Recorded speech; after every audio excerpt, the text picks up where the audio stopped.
ኦሪት ዘፍጥረት ምዕራፍ 6።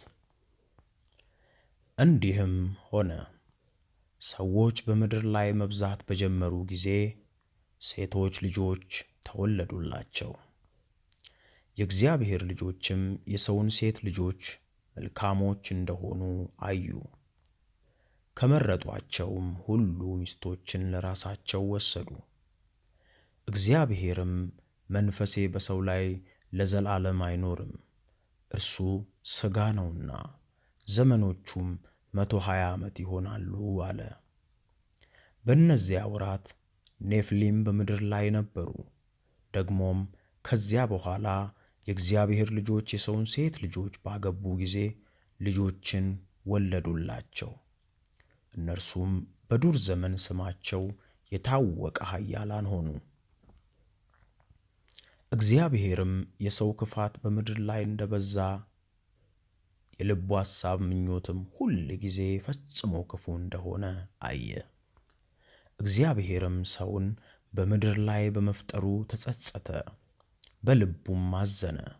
እግዚአብሔርም የፈጠርሁትን ሰው ከምድር ላይ አጠፋለሁ፣ ከሰው እስከ እንስሳ እስከ ተንቀሳቃሽም እስከ ሰማይ ወፍ ድረስ ስለ ፈጠርኋቸው ተጸጽቻለሁና አለ። ኖህ ግን በእግዚአብሔር ፊት ሞገስን አገኘ።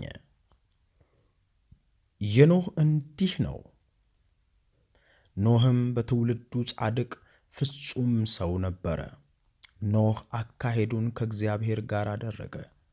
ኖህም 3 ልጆችን ሴምን፣ ካምን፣ ያፌትንም ወለደ። ምድርም በእግዚአብሔር ፊት ተበላሸች፣ ምድርም ግፍን ተሞላች።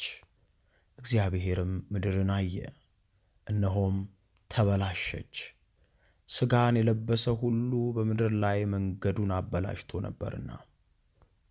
እግዚአብሔርም ኖህን አለው፣ የሥጋ ሁሉ ፍጻሜ በፊቴ ደርሷል፣ ከእነርሱ የተነሣ ምድር በግፍ ተሞልታለችና። እኔም እነሆ ከምድር ጋር አጠፋቸዋለሁ። ከጎፈር እንጨት መርከብን ለአንተ ሥራ፣ በመርከቢቱም ጎርጆን አድርግ፣ በውስጧም በውጭም በቅጥራን ለቅልቃት። እርሷንም እንዲህ ታደርጋታለህ፣ የመርከቢቱ ርዝመት 300 ክንድ፣ ወርዷ 50 ክንድ፣ ከፍታዋም 30 ክንድ ይሁን።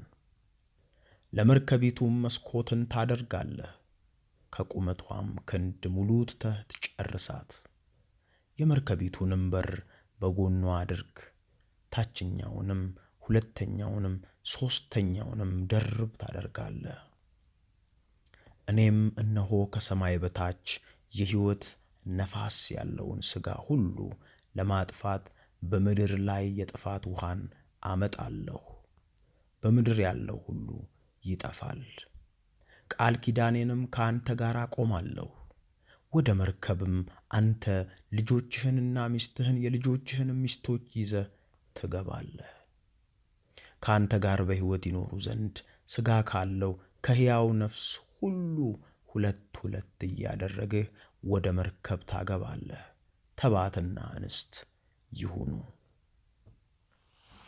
ከወፍ እንደ ወገኑ ከእንስሳም እንደ ወገኑ ከምድር ተንቀሳቃሽም ሁሉ እንደ ወገኑ በሕይወት ይኖሩ ዘንድ 2 እየሆኑ ወደ አንተ ይግቡ።